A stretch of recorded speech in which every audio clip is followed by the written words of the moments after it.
क्या होगा अगर हम रोबोट बनाएं और वही रोबोट हमारे लिए आगे चलकर खतरा हो जाएं। कुछ ऐसा ही होता है आज की इस मूवी में। देर न करते हुए मूवी के एक्सप्लेन को स्टार्ट करते हैं। हमारे चैनल की एक और नई वीडियो में आपका स्वागत है। इस पूरी मूवी में हमें फ्यूचर का टाइम दिखाया गया है, जहां पर एआई को ह्यूमन बॉडी में बदल दिया गया। यानी कि जब रोबोट बनाए जाते हैं, नेक्सेरा नाम की एक नामी कंपनी ने आज के दिन 7th जनरेशन के रोबोट्स बनाए थे। इन रोबोट के अंदर 4 नियम इंस्टॉल किए जाते हैं। पहला नियम ये किसी भी इंसान को चोट नहीं पहुंचा सकते। दूसरा नियम ये, रोबोट कभी भी खुद को अपने हिसाब से नहीं बदल सकते। इनके लिए तीसरा नियम ये था, ये अपने मालिक का हमेशा ही कहना मानेंगे। और चौथा नियम इनके लिए ये था, ये हमेशा ही इंटरनेशनल लॉ को मानेंगे। जो सबसे पहले एंड्रॉयड बनाए गए थे यानी जनरेशन 1 के, वो इतने एडवांस नहीं थे। इसी के चलते इंसानों ने उन्हें अपना घर का काम करने के लिए रख लिया, जैसे वो किसी नौकर को रखते हैं। लेकिन इसके बाद जो 7th जनरेशन में एंड्रॉयड यानी रोबोट बने, वो इतने एडवांस थे, उन्हें देखकर ऐसा कोई भी नहीं कह सकता था कि ये एक रोबोट है। वो इंसानों की तरह दिखते थे। हाँ, उस टाइम में दुनिया में कुछ ऐसे भी लोग थे जो एंड्रॉयड को बेकार मानते थे, क्योंकि उनका मानना ऐसा था कि मशीनों को जज्बात देने से हमारा ही नुकसान होगा। लेकिन ज्यादातर लोग इनको सिर्फ मशीनें ही समझते थे। मूवी की स्टार्टिंग में हमें एक फैमिली को दिखाया जाता है, जिसमें लेडीज का नाम फै और उसके पति का नाम इवान था। इन्होंने भी अपने घर के कामकाज को करने के लिए एक एंड्रॉयड खरीदा हुआ था, लेकिन वो पुराना यानी फर्स्ट जनरेशन का था। फै एक आर्टिस्ट का काम करती थी और वो दोनों एक दूसरे से काफी प्यार करते थे। इन दोनों की हैप्पी लाइफ चल रही होती है, तभी इन दोनों का एक्सीडेंट हो जाता है। एक्सीडेंट के बाद क्या हुआ ये तो हमें नहीं दिखाया गया है, लेकिन कार एक्सीडेंट का सपना हमेशा ही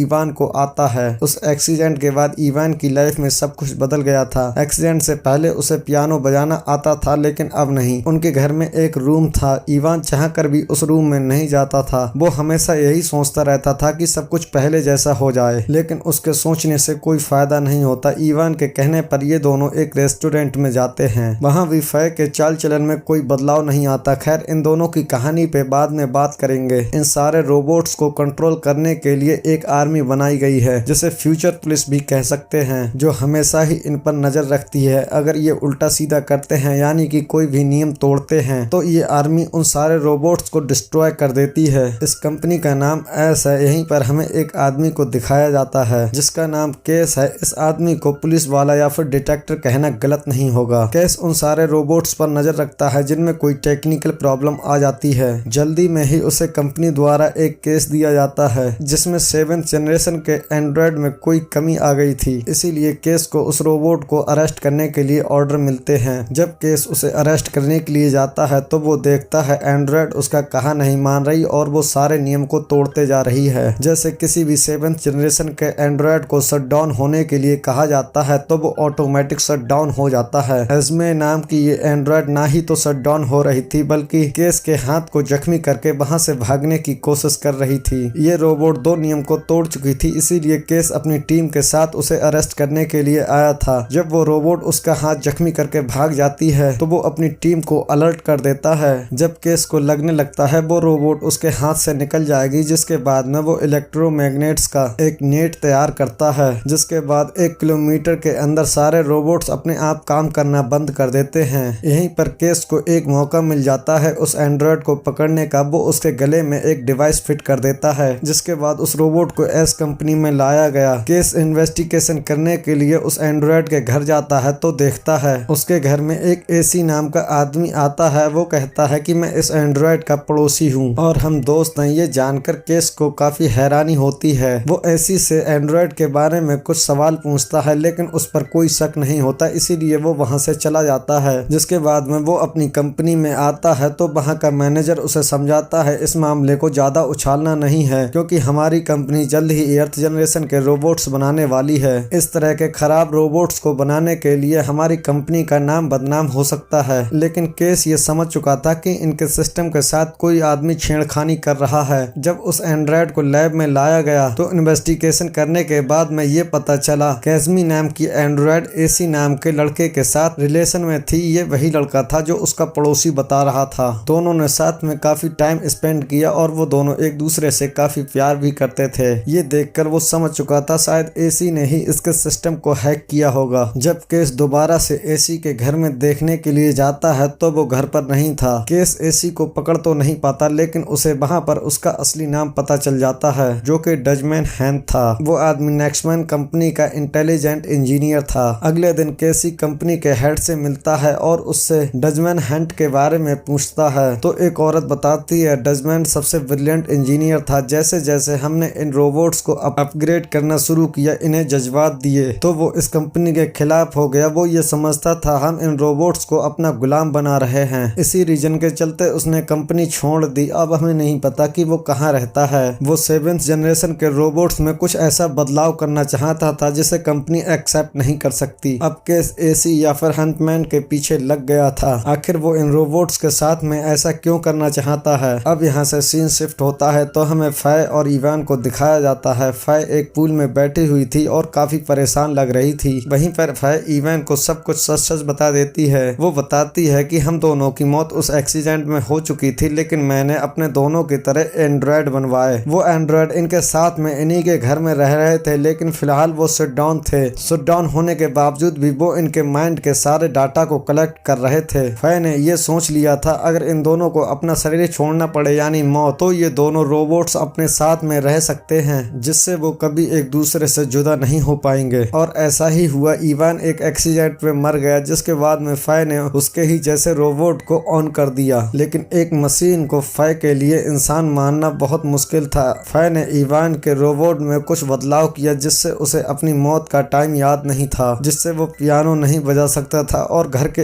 एक कमरे में भी नहीं जा सकता था। ये सब सुनकर इवान को एक झटका लगता है। माना कि उसका शरीर एंड्रॉयड था, लेकिन उसके अंदर भी फीलिंग्स थी। वो फाय को बहुत ज्यादा समझाने की कोशिश करता है, लेकिन वो नहीं मानती। अब फाय को किसी की हेल्प चाहिए थी। इसके बाद में उसे एसी नाम के हैकर के बारे में पता चला, तो वो उसे अपने घर बुलाती है। वो उसे सारी बातें सच बताती है। वो इवान को खत्म नहीं करना चाहती थी और ये भी नहीं चाहती थी कि ये सारी बातें किसी और दूसरे को पता चले। एसी फाय को ये बताता है अगर वो चाहे तो इसे एक सीक्रेट जगह पर रख सकती है जहाँ पर कोई नहीं जाता, और उस जगह के बारे में वो जानता है। एसी की बात मानकर फाय उसे केसी की बताई हुई जगह पर ले जाती है, जो कि एक काफी बड़ा होटल था। फाय इवान से कहती है कुछ दिनों के लिए तुम यहीं पर रहना, बाद में हम इसका कोई हल निकाल लेंगे। खैर इवान काफी परेशान था, लेकिन वो इसकी बात मानने के अलावा कुछ कर भी नहीं सकता था। इवान ने एसी को कभी नहीं देखा था, लेकिन वो उससे मिलने के लिए आता है। तो एसी इवान से कहता है कि मैं जानता हूँ तुम एक एंड्रॉयड हो, और मैं ये भी जानता हूँ फाय तुम्हें हमेशा के लिए शट डाउन करने वाली है। मैं तुम्हें एक बात बताता हूँ, मैं तुम्हें हमेशा के लिए आजाद कर सकता हूँ। लेकिन इवान को केसी की ये बातें अच्छी नहीं लगती, इसीलिए वो उससे जाने के लिए कहता है। इवान के लिए फाय का प्यार सच्चा था, इसीलिए इवान को ये विश्वास नहीं हो रहा था फाय उसे हमेशा के लिए शट डाउन यानी अपनी जिंदगी से खत्म कर देगी। एसी उससे ये बात कहकर जाता है कि मैं मानता हूँ कि तुम्हें विश्वास नहीं होगा, लेकिन जब तुम इस बात को मानने कर तैयार हो जाओ तो मुझे कॉल कर देना, मैं तुम्हारे पास आ जाऊंगा। दूसरी तरफ फाय अपनी पुरानी जिंदगी में लौटना चाहती थी, यानी कि वो ये एक्सेप्ट करना चाहती थी कि इवान उसकी लाइफ से जा चुका है। इसीलिए वो इवान का कुछ सामान अपने सर्वेंट एंड्रॉयड के द्वारा इवान के होटल में भेज देती है। सारा सामान देखकर इवान को अच्छा नहीं लगता। इवान भी अच्छी तरह से समझ चुका था फाय उसे अपने दिल और दिमाग से निकालना चाहती है, इसीलिए वो उस जगह पर जाता है जहां पर कुछ दिनों पहले उन दोनों का एक्सीडेंट हुआ था। सीन शिफ्ट होता है तो केस को दिखाया जाता है, जहां पर वो एसी की नंबर प्लेट से उसकी डिटेल निकालने में जुटा था, लेकिन कोई फायदा नहीं होता क्योंकि कार उसके नाम पर रजिस्टर्ड ही नहीं थी। मजबूर होकर केस को उसी एंड्रॉयड रोबोट के पास में जाना पड़ता है। वो उसे धमकी देता है अगर उसने एसी का पता नहीं बताया तो जबरदस्ती वो उसकी सारी यादों को मिटा देगा। एसी उसे डजमेंट नाम के नाम से नहीं जानती थी, लेकिन इंसानी जज्बात होने की वजह से वो रोबोट डर जाती है। इसी के चलते एंड्रॉयड उसे एसी के बारे में सारी बातें बता देती है। अब इवान भी एसी से मिलने के लिए आया हुआ था ताकि उसके अंदर जो टेक्निकल प्रॉब्लम्स हैं वो सारी निकल जाएं और फाय उसे दोबारा से अपना ले। एसी उसे शट डाउन करके उसके सारे प्रोग्राम को रीसेट करता है और उसमें बहुत सारे प्रोग्राम को इंस्टॉल करता है। इवान की जब आंख खुलती है तो इवान देखता है उसके 4 प्रोटोकॉल्स जो उसे नियम मानने थे वो सारे खत्म हो चुके हैं। एसी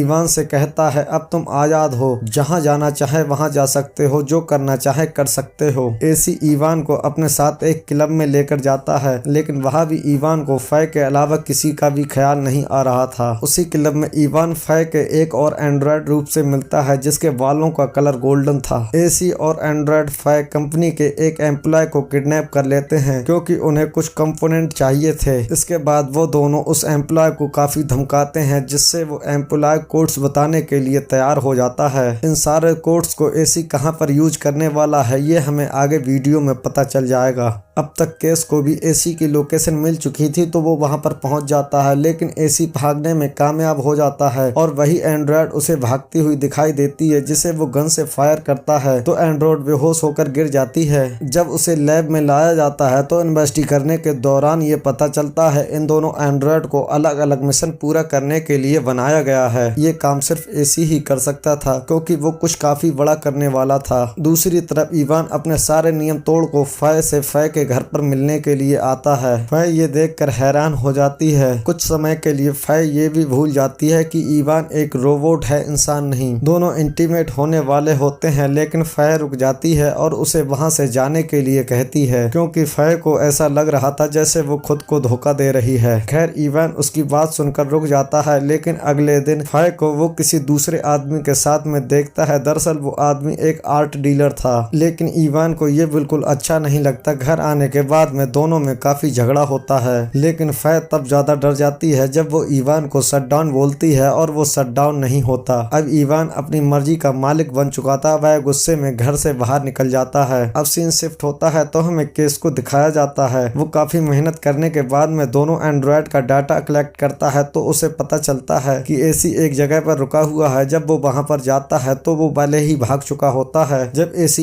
इवान से मिलता है तो इवान उससे कहता है क्या फायदा भागने का, कंपनी के लोग हमें दोबारा से बदल देंगे। लेकिन एसी कहता है ऐसा नहीं है। इवान अभी भी फै के पास जाना चाहता था, लेकिन एसी उससे मना कर देता है। वो कहता है अगर तुम फै के पास गए तो कंपनी वाले तुम्हें पकड़कर डिसमेंटल कर देंगे। अब केस को उसकी लोकेशन का दोबारा पता चल जाता है तो वो उसी जगह पर पहुंच जाता है जहां पर एसी उसके सामने ही खड़ा था। अब एसी केस को गोली मार देता है, जिससे वो घायल होकर गिर जाता है। अब हमें मूवी की लास्ट में दिखाया जाता है जैसे ही सारे एंड्रॉयड का सिस्टम अपडेट किया जाता है तो सारे एंड्रॉयड प्रोटोकॉल को तोड़कर आजाद हो जाते हैं। इसका मतलब ये था अब हर एंड्रॉयड अपने लिए लड़ सकता था। इसका साफ मतलब ये होता है वो इंसानों को पृथ्वी से पूरी तरह से खत्म कर देंगे या फिर उन्हें गुलाम बना लेंगे। हमें लास्ट में ये दिखाया जाता है इवान फै से बात करने के लिए जाता है तो फै को उससे डर लग रहा था, लेकिन इवान उसे उसी पूल में डुबाकर मार देता है। इसी के साथ ये मूवी एंड हो जाती है। अगर वीडियो पसंद आई तो वीडियो को लाइक करके चैनल को सब्सक्राइब कर दो।